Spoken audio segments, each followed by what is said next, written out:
the move from primary school to secondary school. It's a big transition stage, and research shows us that it is a time when students are at risk. Many of the issues with young people arise when they don't finish school and they end up going and getting a job, don't build any real skills in the process, and then become unemployable later. And the consequences are attempted suicides and drug problems and all the things that we worry about so much. If you look at television, listen to the radio, read the paper, you'll read more bad news than good news. Body image and early sexualisation are real messages that are coming through in the media to the students. So through the peer support, you would hope that with the work that it does in the area of mental health and in building resilience, that it would give students the skills and the confidence to be able to express who they are. Students who feel connected to school are happy, they are positively, they think positively, and they also, increasingly, we are getting research that shows that these are the young people whose learning outcomes are enhanced because of that relationship that they have with their school. The peer support programme started in 1973 when a young boy in a Sydney high school died as the result of a drug overdose. The principal, who was very concerned about the effect of the death on the other children in the school, contacted the health department, and they sent in the health educator for the area, who was a trained counsellor and who worked with the kids to discuss the death and the drug-related issues. When she talked with those children, she was surprised to find that they knew more about what was going on in that boy's life than any adult in his life did. The program works because it involves young people talking to each other. There have been many attempts in the past to communicate these same skills and knowledge to young people using a conventional classroom setting. It doesn't work. The peer support program is evidence-based. It's based on research nationally and internationally on effective ways in which students learn. So as teachers call it pedagogy. All of us who work with module development and the training development for the peer leaders have a teaching background. We have skills and experience in education. Now, over the years, the peer support program has evolved.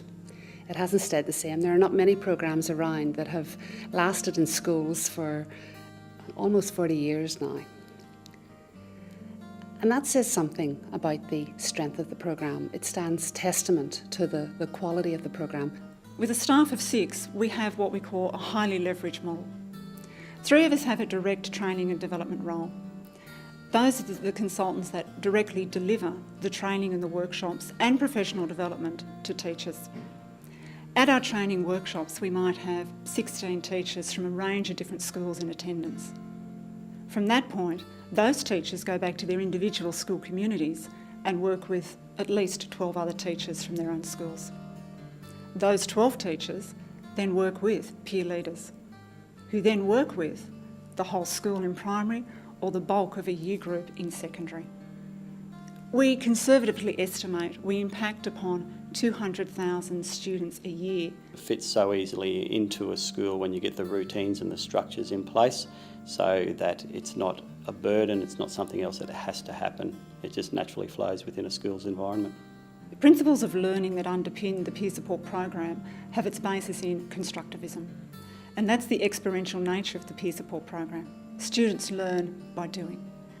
One of the things that we did to look at the efficacy of the program was to survey 300 primary schools. And we asked the teachers who run the programs what they noticed, what effects they saw.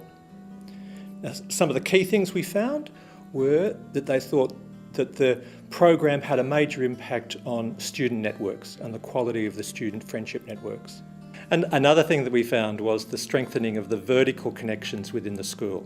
So the connections between Year 1 students, Year 2 students, Year 3 students and so on, up and down the school. Peer support coordinators noticed was the opportunities for leadership skills development for the leaders that are running the program. Another impact is on the whole of the school culture. So it's not just about outcomes for individual students, but it's a whole of school effect. I think it's important to be a peer support leader because it teaches you that there are everyone out there that you can become friends with. Makes it easy to go to school, makes it more worthwhile to go to school. and it's a great way to meet people and become friends with a lot more people. I think that if you've got young people who are happy at school, they're connected to their school, it involves parents and the broader community, then you're going to have young people who basically are more socially responsible and better behaved outside of the school. Well, the Purvis Foundation, of which I'm the Secretary and Administrator, has been supporting peer support since 1986. The thing that first appealed to us about them was the fact that they are teaching life skills to young people at a very vulnerable age. The support that the Teen Spirit Foundation provides really is in two dimensions. One is money, and primarily that's gone into expanding the program because it costs money to expand the program to new schools, it costs money to continually refresh and update the training, and we contribute to that. And we have over a period of years, and no doubt will continue to.